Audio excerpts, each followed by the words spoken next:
그리스도의 은총을 바라며 하나님께 감사드립니다. 하나님 아버지, 마음이 상하고 육신이 지쳐서 생명을 거둬달라고 기도하는 엘리야를 흔들어 깨우셔서 떡과 물을 먹이시고 어루만져 주신 주님, 한란과 질거가 가득한 세상을 살아가는 저희를 내버려 두지 않으시고 돌보시고 인도하여 주셔서 거룩한 주일을 맞아 주님 앞에 나와 찬양과 경배를 드릴 수 있게 하심을 감사드립니다. 감히 주님 앞에 나올 수 없는 죄인들이지만 그리스도의 사제 은총을 의지하여 나와 싸우니 축복과 사랑으로 함께하여 주옵소서.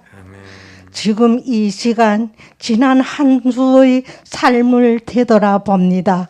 가로 유다처럼 주님을 팔지는 않았는지, 베드로처럼 주님을 부인하며 살지는 않았는지, 도마처럼 의심하지는 않았는지, 너무도 비겁하고 용기도 없으며 믿음이 부족한 저희를 하나님 아버지 용서하여 주시고 이 시간 예배드리며 회개하는 저희를 위로하여 주시옵소서. 하나님 아버지, 진리의 말씀을 보내셔서 우둔한 생각과 마음이 무거움에서 우리를 건지시고 피고한 육신에 새로운 힘을 주옵소서. 하나님 아버지, 보혈의 피로 세우신 교회의 머리 되신 주님, 이 교회가 지역사회와 성도들 모두에게 다정한 이웃이 되게 하시고 세계 열방의 그리스도의 사랑을 실현하게 하시니 감사드립니다. 하나님 아버지, 예배를 통하여 우리 삶의 용서가 있게 하시고 화해가 있게 하시며 간용함이 있게 하옵소서. 하나님과 하나님 나라를 위한 사역의 헌신함이 있게 하옵소서. 우리가 언제나 십자가의 사랑을 생각하고 감사함으로 주님 가신 길을 따라가기를 원합니다. 말씀에 의지하고 순종하는 삶을 살아 하나님을 기쁘시게 하기를 소원합니다. 말씀을 믿는 자 속에서 역사하시는 하나님 아버지, 이 시간 강상 목사님의 말씀을 증거하실 때 성령의 능력과 감동으로 전하시게 하시고 영육간의 강건함 가운데 은혜롭고 능력 있는 말씀을 전하시도록 성령님께서 함께 하시고 도와주시옵소서. 오늘 예배의 처음과 끝을 주님께 의탁하오며 우리 구주 예수님 이름으로 기도드립니다. 아멘.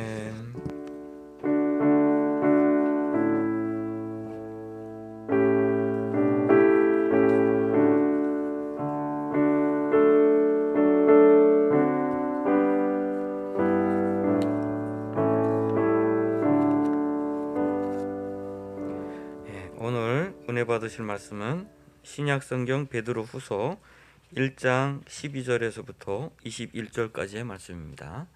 베드로후서 1장 12절에서 21절까지의 말씀.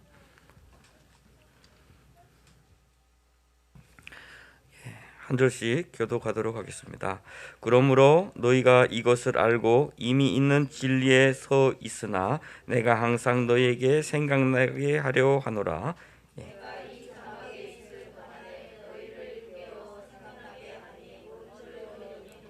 이는 우리 주 예수 그리스도께서 내게 지시하신 것 같이 나도 나의 장막을 벗어날 것임을 임박한 줄 알미라.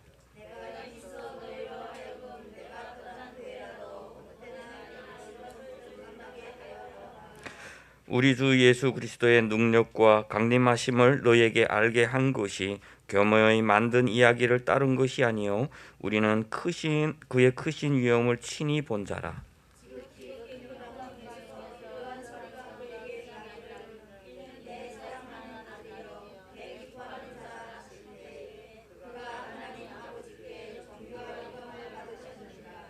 이 소리는 우리가 그와 함께 거룩한 산에 있을 때에 하늘로부터 난 것을 들은 것이라.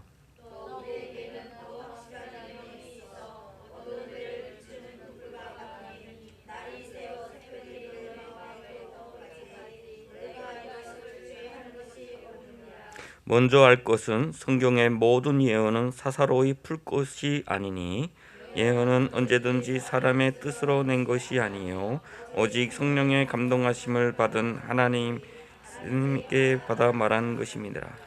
아멘. 예, 오늘 우리 강산 목사님께서 나군의 성경관이라는 제목으로 오늘도 귀한 말씀 전해 주시겠습니다.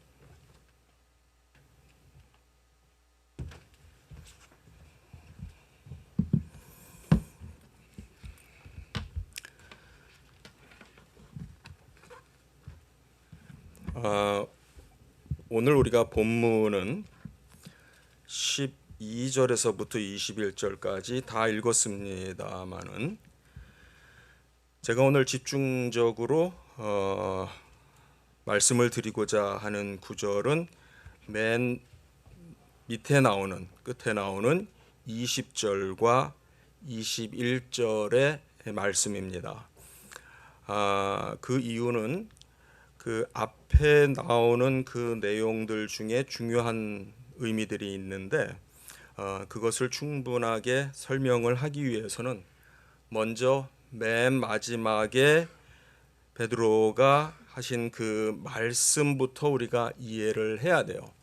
그래서 20절과 21절을 가지고 오늘은 집중적으로 성경관에 대해서 이야기를 하고 다음 주에 다시 한번 같은 본문을 가지고 또 말씀을 드리도록 하겠습니다.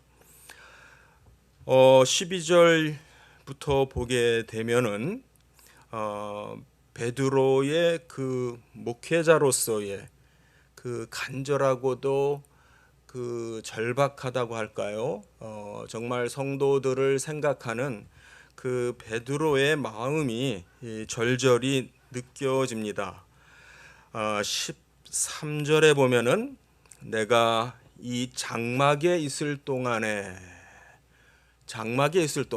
그 말은 이제 내가 살아 있을 동안에 그 뜻이겠죠. 예, 성경에서 종종 이런 표현을 우리가 보죠. 예, 장막에 있을 동안에 너희를 일깨우려고 한다라고 하는 그런 말씀을 하고요. 또 그 다음 절 14절에도 보니까 또 나의 장막을 벗어날 것이 임박한 줄 안다. 그러니까 즉 내가 이제 곧 이제 죽을 날이 이제 내 생명이 다하는 그 때가 곧 임박했다. 그걸 내가 안다. 그러한 마음으로 또 이야기를 합니다. 그래서 15절에 보면은 내가 떠난 다음에라도 내가 없을 때라도 죽은 다음에라도 여러분들이 이 말씀을 꼭 좀 기억하고 생각해 주기를 바란다. 그게 오늘 본문에서 베드로를 통해서 우리가 느끼게 되는 굉장히 정말 간절한 그 목회자의 그 유언과 같은 메시지다. 이렇게 생각이 들어요. 제가 처음 베드로 후서를 다시 시작하면서 그런 말씀 드렸죠. 이 베드로 후서는 베드로 전서에 이은 서신이면서 또한 예언 그 유언을 예언이 아니라 유언을 하는 그러한 의미가 많이 담겨져 있는 것 같다. 이런 말씀을 드렸는데 예, 역시 그런 느낌이 듭니다. 그래서 결국 정말 내가 이제 이 장막을 벗어날 날이 임박한 것을 느끼면서 여러분들에게 내가 없을 때라도 여러분들이 꼭 붙잡아야 될 것, 그것으로서 베드로가 하는 말씀이 뭐냐면 결국 20절과 21절에 나오는 말씀이에요. 사실 19절부터 보면은 예언이라고 하는 단어가 3번 등장을 하죠. 매 절마다 나옵니다. 19절에 보면은 더 확실한 예언이 있어. 또 20절에 보면은 성경의 모든 예언은 이렇게 말을 하고요. 또 21절에는 예언은 언제든지 이렇게 설명을 합니다. 여기에서 예언이라고 하는 것은 그냥 고린도 전서나 이런 데서 나오는 그냥 은사로서의 예언을 말하는 것이 아니고요. 특별히 20절에 보면은 그렇게 나와 있죠. 성경의 모든 예언은, 그래서 여기에서 성경이라고 하는 단어는 헬라어로 그라페라고 하는 단어인데 아주 대표적으로 예수님도 이 단어를 사용을 하셨어요. 특별히 구약 성경을 가리킬 때, 좁게는 구약 성경을 가리킬 때 그라페 성경은 이렇게 말씀을 하시기도 하고 더 넓게는 신구약 성경을 다 가리켜서 성경은 이렇게 우리가 이해를 해도 됩니다. 그러니까 여기에서는 아마 베드로가 구약 성경을 떠올리면서 그 성경의 모든 말씀은 이런 의미로 예언이라는 단어를 쓰고 있어요. 즉 예언이라고 하는 그 단어의 원래의 뜻은 가르치는 것을 말합니다. 말씀의 사역을 말합니다. 그러니까 미래에 관한 것을 미리 알려주는 것은 그 중에 한 부분이고, 이 예언이라고 하는 특별히 선지자들이 했던 그 예언 사역조차도 그 근본적인 의미가 뭐냐면 하나님의 계시를 전하는, 하나님의 계시를 가르쳐주는 그런 사역을 말합니다. 그래서 오늘 우리가 이 본문에서 보게 되는 것은 성경의 모든 계시가, 여러분이 이렇게 이해하시면 돼요. 성경의 모든 계시가 어떠한 것이다 라고 하는 것을 오늘 본문을 통해서 보게 되는데요.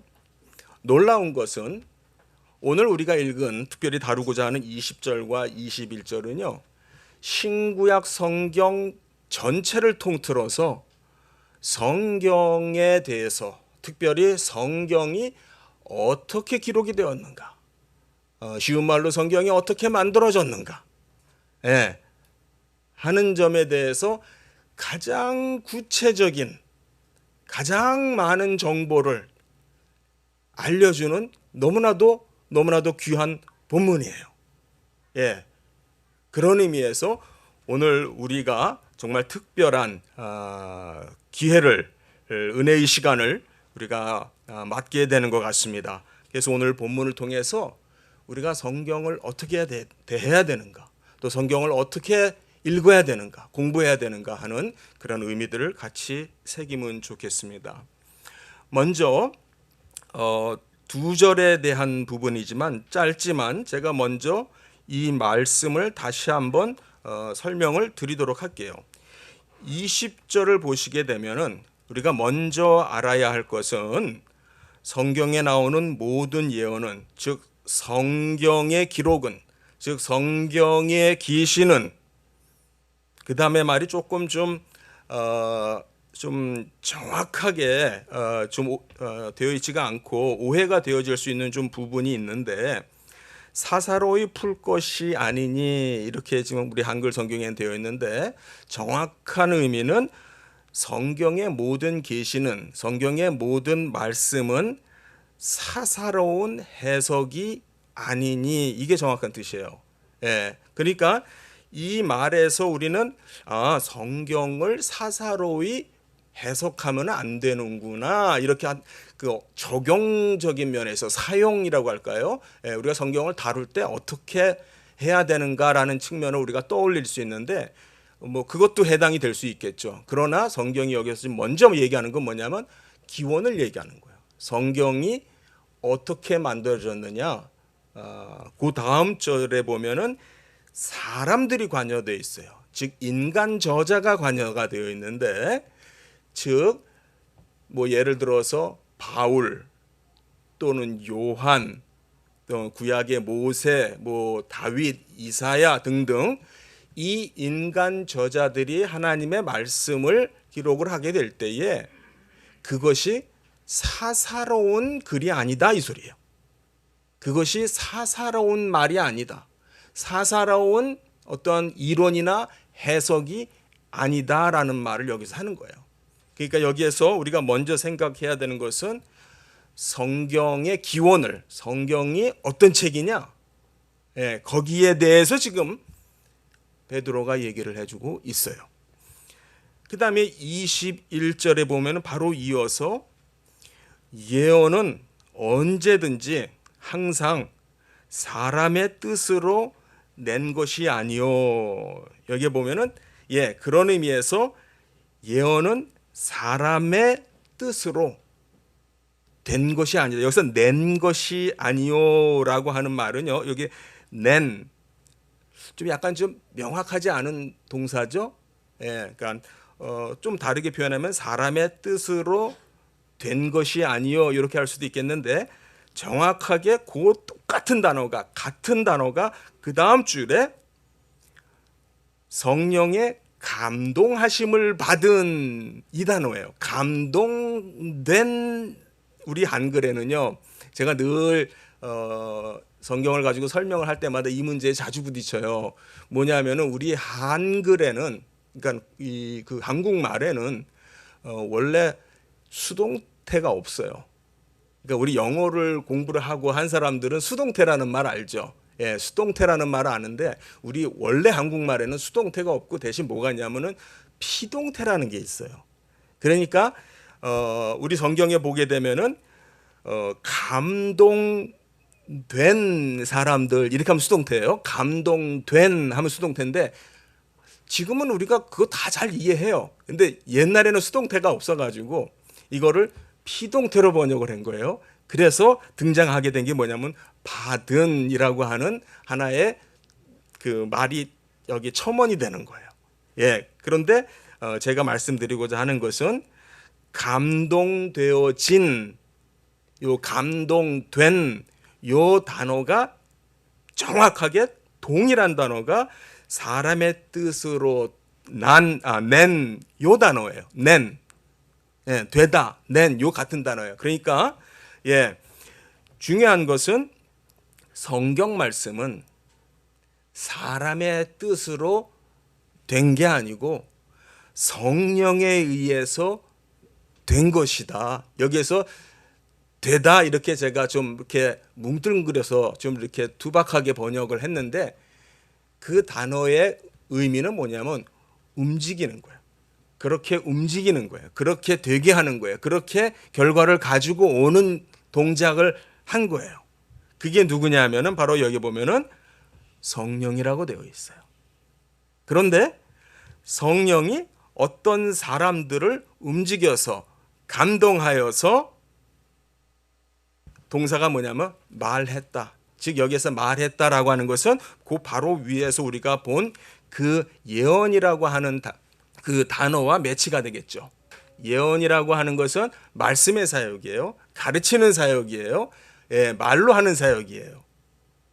그 의미에 대해서 여기에서 그 감동을 받은 사람들이 말한 것이다.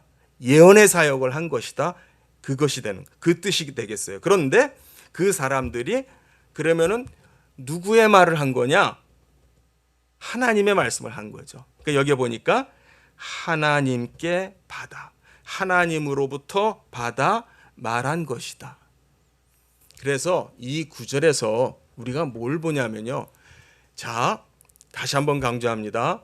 신구약 성경을 통틀어서 성경 말씀이 성경에 대해서 성경이 어떻게 만들어졌는지, 어떻게 생겨났는지에 대해서 가장 구체적이고 정확하게 하시는 말씀이 바로 이 본문이다라고 하는 거예요. 여러분들 잘 기억해 주시면 좋겠어요. 그 말을 지금 베드로가 내가 지금 곧 죽을 날이 가까워 오고 있는데 내가 죽기 전에 여러분들에게 내가 꼭 해야 할 말이 있습니다. 여러분에게 꼭 남겨드리고자 하는 말이 있습니다. 여러분들이 꼭 기억해야 될 말이 있습니다. 하면서 하는 말이 뭐냐면 성경이 어떤 책이냐라고 하는 걸 얘기를 하고 있는 거예요. 오늘 우리가 참 놀랍게도 이 모든 것이 하나님이 인도하신 섭리라고 생각을 해요.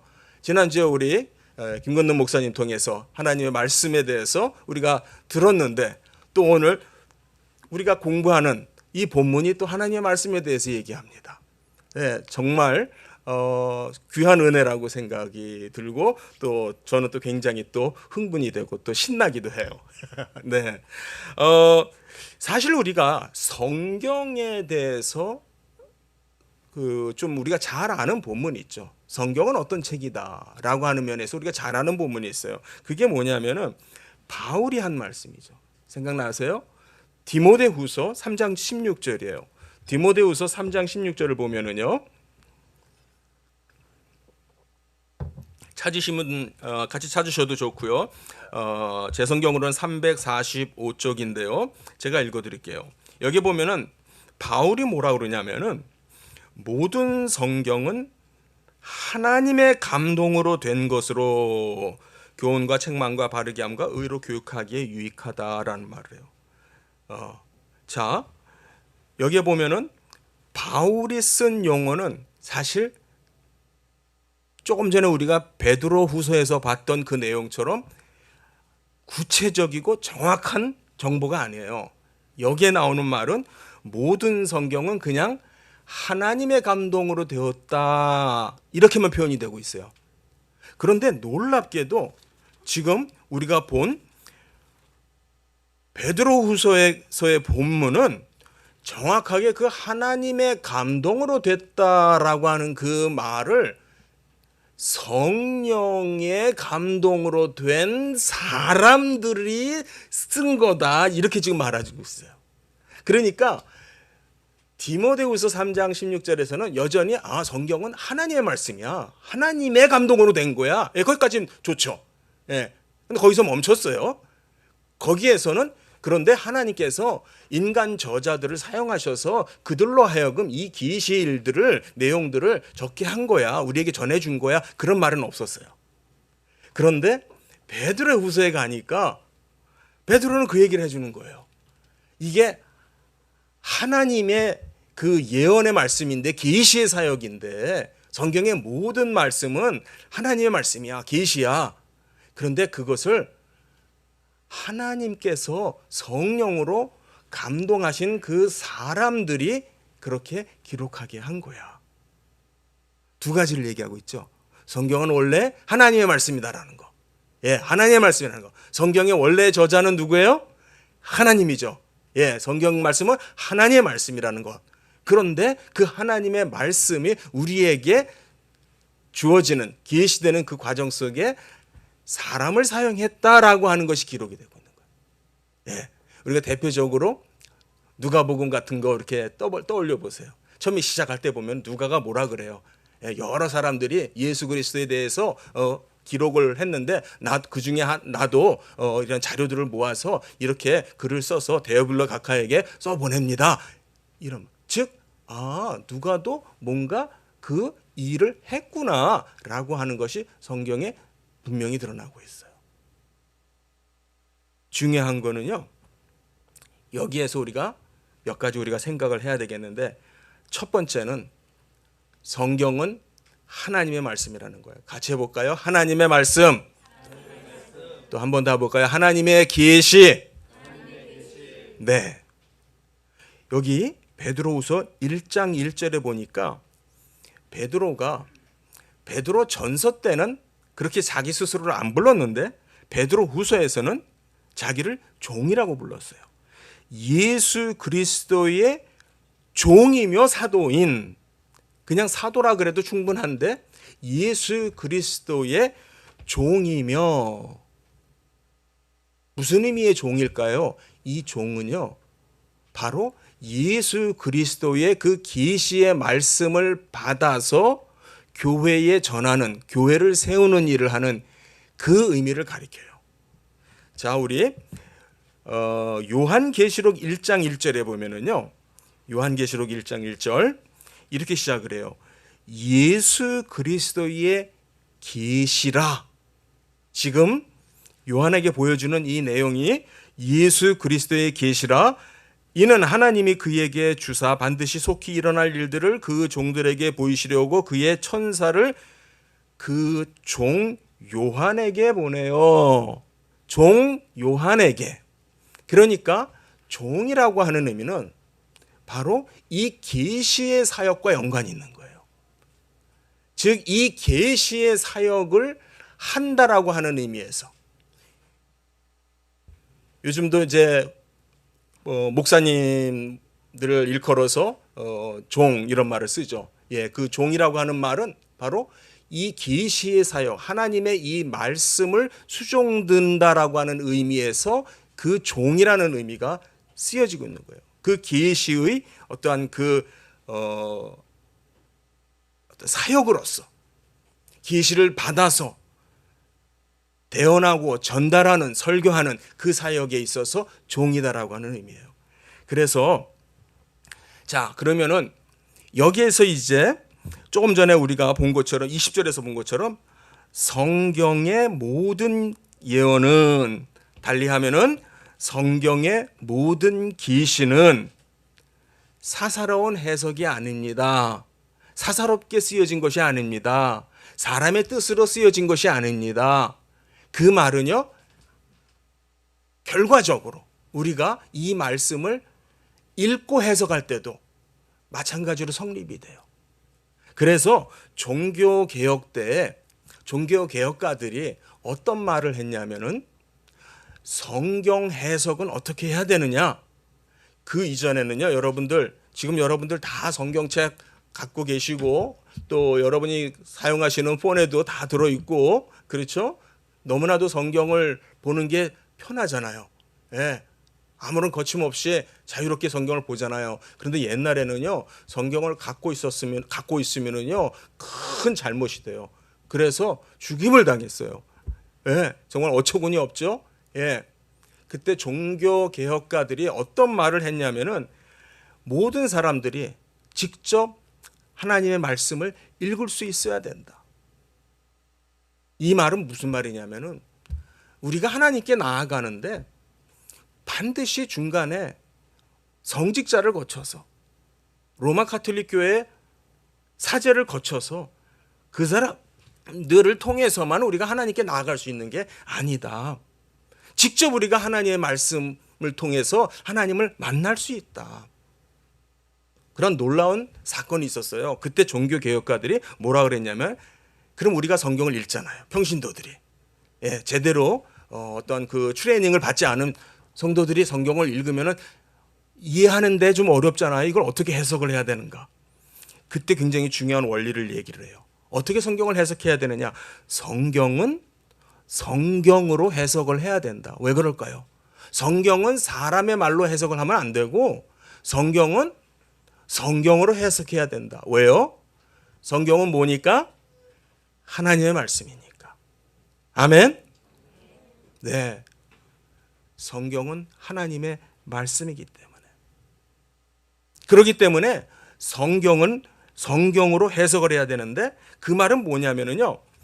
여러분이 성경을 혼자 읽으시더라도 성경을 읽으실 때 한국말, 국어 공부하기 위해서 성경 읽으시는 분 없죠? 예, 그렇죠. 한국말을 이렇게 생겼구나 하면서 한국말 익히려고 성경 읽으시는 분은 아마 우리 가운데는 없을 것 같은데, 그럼 무슨 말이냐면은 우리가 성경을 읽으면은 다 뜻을 우리가 이해하려고 하죠. 이게 무슨 뜻이다. 그때 여러분들이 이걸 기억하세요. 내가 지금 성경이 이런 뜻인가 보다, 지금 이 말씀이 이런 건가 보다라고 여러분이 판단하실 때 기준이 있어요. 그게 뭐냐면은 지금 이 말씀이 이런 뜻인가? 그런 생각이 드시면은 성경 전체가 하시는 그 말씀에 이렇게 비춰봐서 맞을 것 같아. 맞는 것 같아. 그러면 되게 맞아요.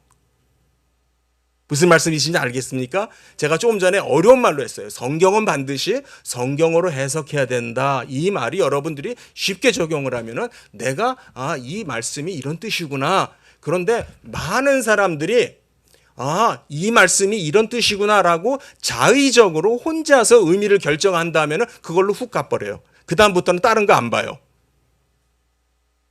이래서 잘못된 신앙에 빠지는 경우가 너무너무 많고 교회가 어려움에 처해지는 그런 경우가 너무너무 발생해요. 자, 성경은 누구의 말씀이에요? 예, 사람의 뜻으로 된 것이 아니고요. 사사로운 이론과 해석으로 된 것이 아니라고 그랬어요. 자, 성경은 하나님의 말씀이에요. 그러면 누구의 권위예요? 하나님의 권위예요. 성경의 권위는 하나님의 권위예요. 왜냐하면 하나님의 말씀이니까. 그런데 너무나도 감사한 것은 우리가 이 성경을 직접 읽고 우리가 이해할 수도 있고, 네, 이것이 우리의 구원의 양식이 된다는 거예요. 그때 우리가 주의해야 되는 것은 내가 지금 깨달았다라고 하는 이 의미가 성경 전체의 의미, 성경 전체의 의미라고 하는 것은 그래도 우리가 신앙생활하면서 교회에서 배운 큰 틀이 있죠. 예, 그 내용과 비추어 볼 때 이게 맞는 것 같아. 내 해석이 틀리지 않은 것 같아. 이렇게 생각이 드시면은 맞는 거예요. 그런데 이건 기가 막힌 해석이야. 아무도 이런 말을 한 적이 없어. 나만 발견한 것 같아. 그럼 거의 틀린 얘기예요. 아시겠습니까? 예, 이건 나만 발견한 내용이야. 이건 나만 아는 내용이야. 그거는 거의 틀릴 가능성이 거의 많습니다. 100%라고는 제가 말씀을 드리지 못하지만 거의 그래요. 그러니까 성경을 여러분이 읽으실 때는 항상 성경 말씀에 비추어서 읽으세요. 이미 성경 말씀 속에서 하나님의 말씀이 드러나고 있어요. 그 드러나고 있는 그 말씀이 이 지금 내가 읽은 말씀과 하나의 말씀이에요. 같은 말씀이에요. 전체가 하나의 말씀이다라는 거예요. 오늘이 특별한 주일이에요. 무슨 날이죠? 네, 현충일입니다. 6월 6일이네요, 오늘이. 네, 현충일입니다. 그런데 6월 6일이면서 오늘이 66회째 현충일이랍니다. 6자가 4번이나 나오는데, 네, 어쨌든 6월 하게 되면은 호국 보훈의 달. 그래서 우리가 정말 나라를 사랑하는 그러한 정신을 다시 한번 되새기고 또 이 나라를 위해서 열심히 또 나라를 지키다가 생명을 잃은 그러한 분들을 또 우리가 생각하고 또 남아있는 사람들을 우리가 챙기고 또 보살피는 그런 정신을 나누는 또 그런 것을 강조하는 의미에서 호국 보훈의 달이라고 합니다. 바로 일주 전에는 지난 월요일에는 미국에서도 현충일을 지냈어요. 딱 일주일 차이로 이제 우리도 이제 현충일을 지내게 되는데, 과연 여러분들 나라를 사랑하는 길이 뭘까요?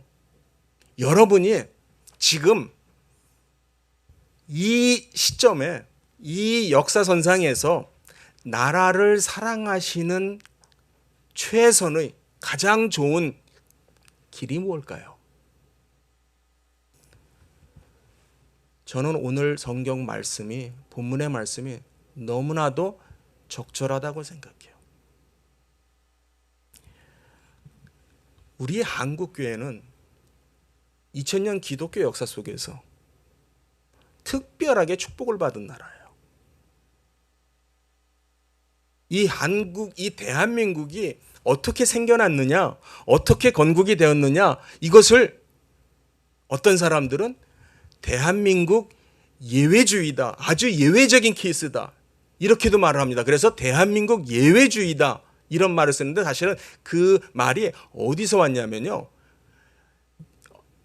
American Exceptionalism이라고 하는 거기에서 나온 말이에요. 미국 예외주의라고 하는 그 말에서 온 말인데, 제가 그걸 여러분에게 보여드리려고 제가 본 책 중에 있는 거거든요. 이 책의 이름이 뭐냐면 American Exceptionalism이에요. 미국 예외주의라고 하는 이 책인데 번역이 되어 있어요. 미국이라고 하는 나라 자체가 물론 제가 여기 있는 내용을 좀 오늘 말씀을 조금 더 소개하면서 설교를 할까 했는데 글을 내다 보면 시간이 너무 갈 것 같아서 그 내용은 완전히 제가 빼도록 하겠습니다. 미국이라고 하는 나라가 정말 놀라운 섭리 가운데 없던 나라가 생겨진 것이에요.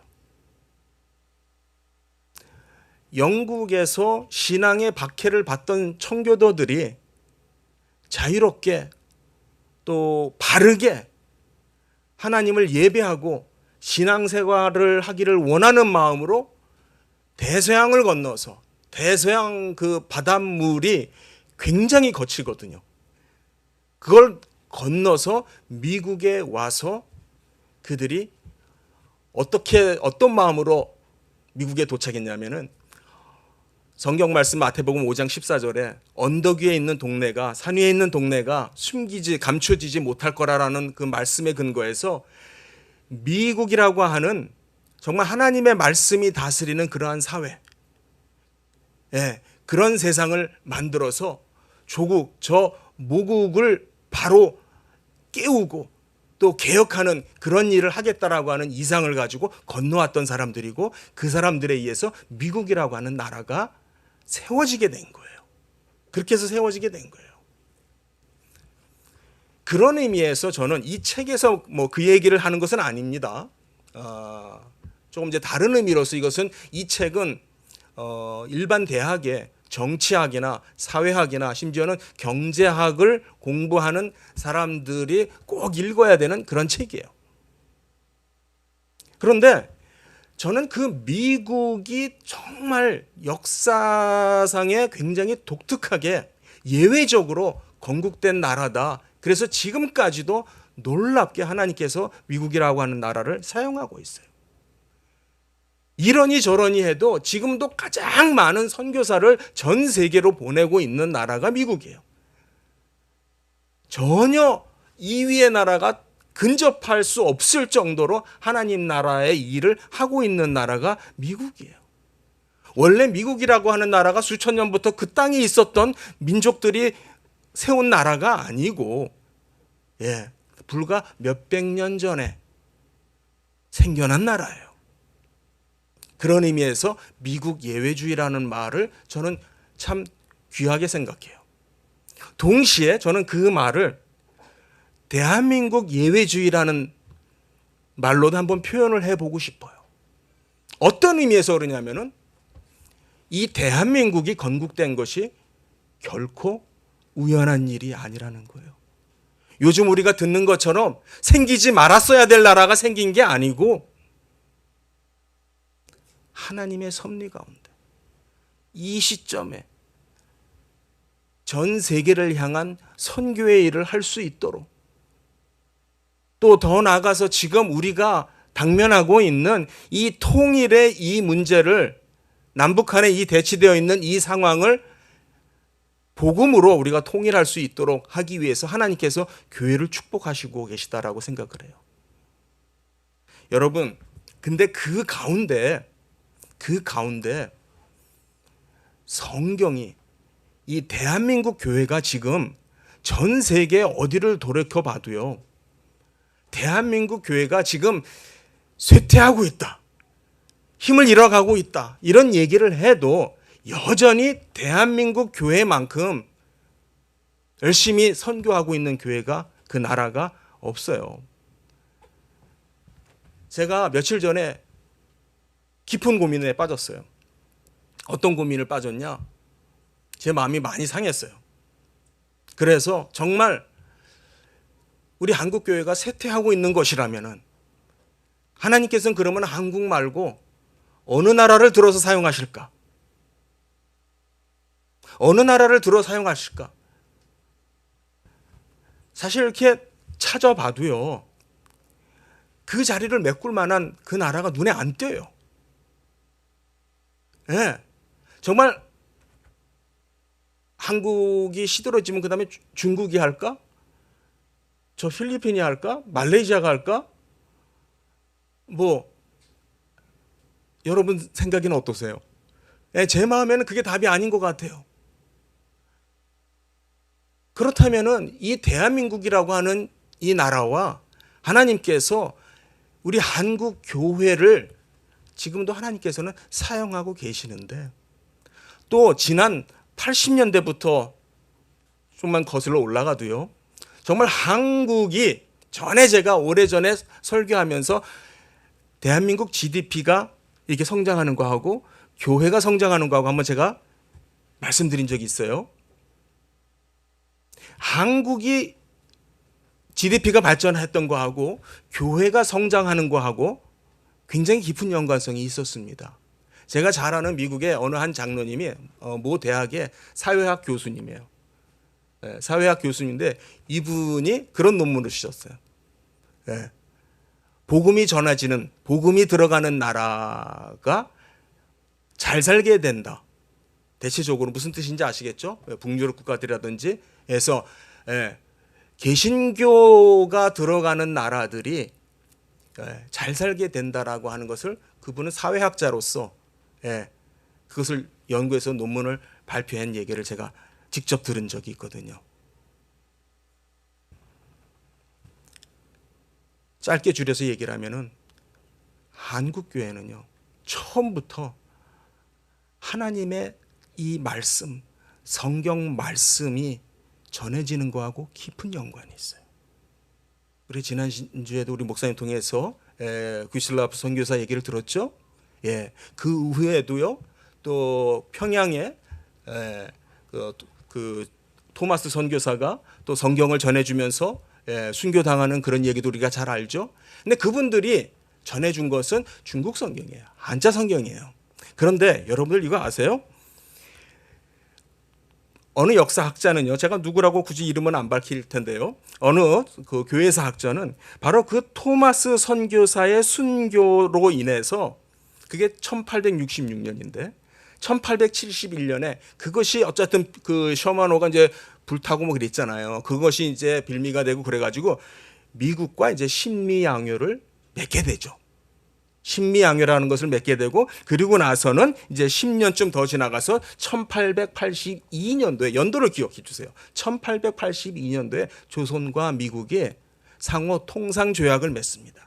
서로 이제 무역 거래한다라고 하는 이런 걸 트는 거예요. 예.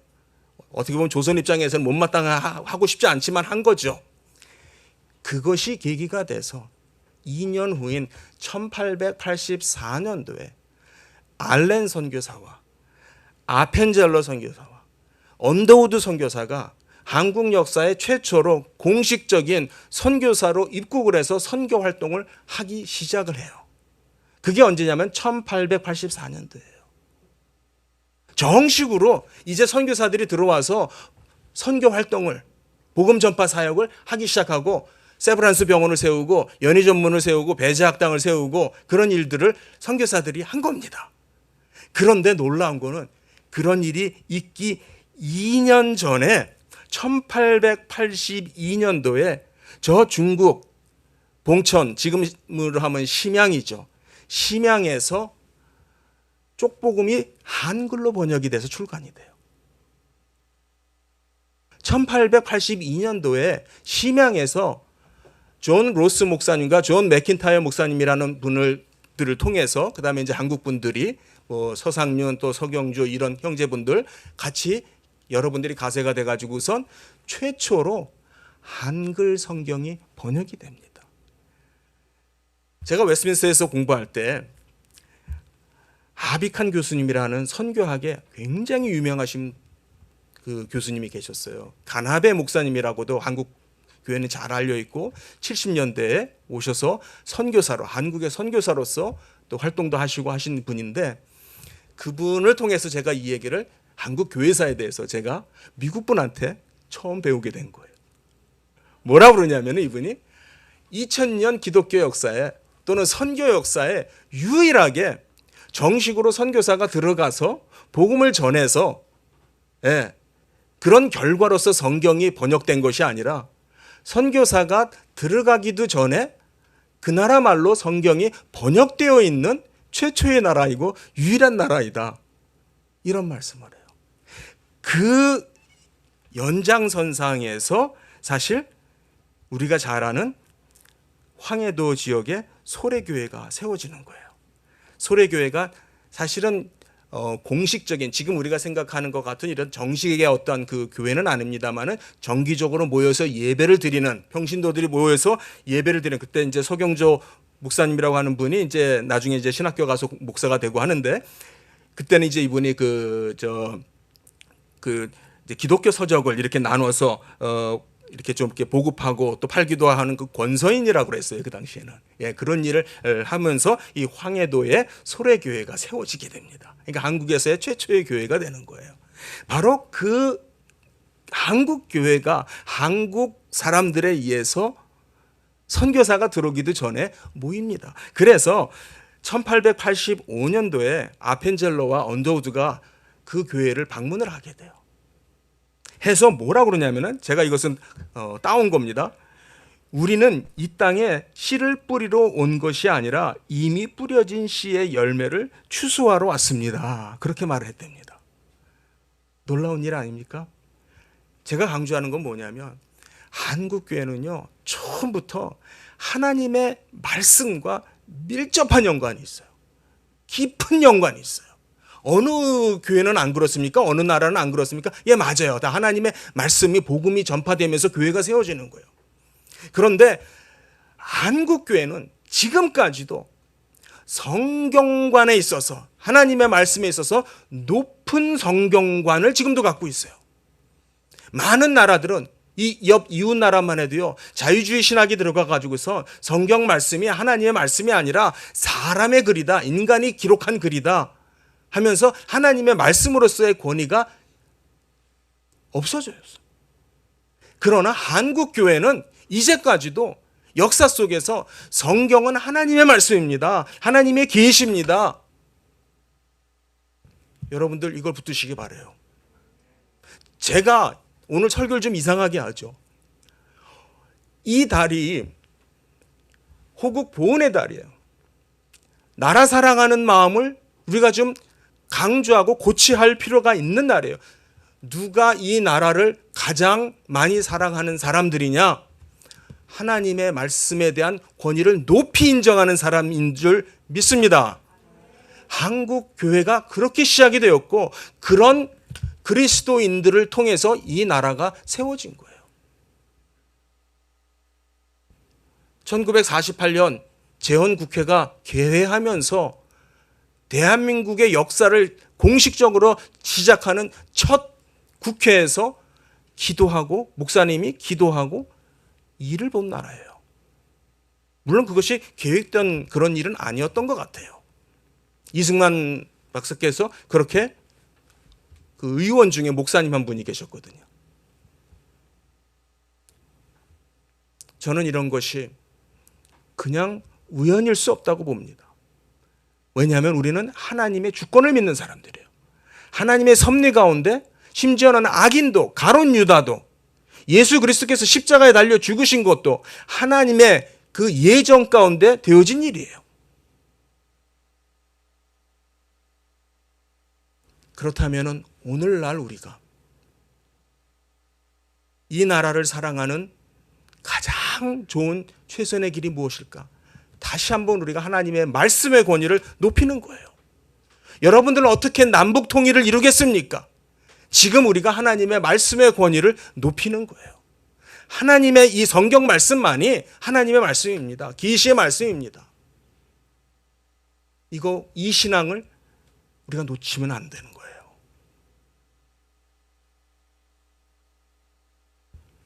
베드로가 내가 이 장막을 벗을 날이 멀지 않은 것 같습니다. 네. 여러분에게 내가 꼭 당부드리고 싶은 말씀이 있습니다. 내가 없는 그때, 내가 떠난 이후라도 여러분들이 꼭 이 말씀을 붙잡아 주시기 바랍니다. 우리가 이 세상을 살고 있는 나그네로서 베드로가 간절하게 말씀하시는 것처럼 우리가 꼭 기억하고 붙잡아야 되는 게 있어요. 성경은 하나님의 말씀입니다. 성경은 하나님의 말씀입니다. 사사로이 사람이 쓴 것이 아니고, 사람이 이론과 해석으로, 생각으로, 뜻으로 된 것이 아니라고 하는 이 말씀을 여러분들이 깊이 새기시는 여러분들이 되시기를 바라겠습니다. 기도하겠습니다.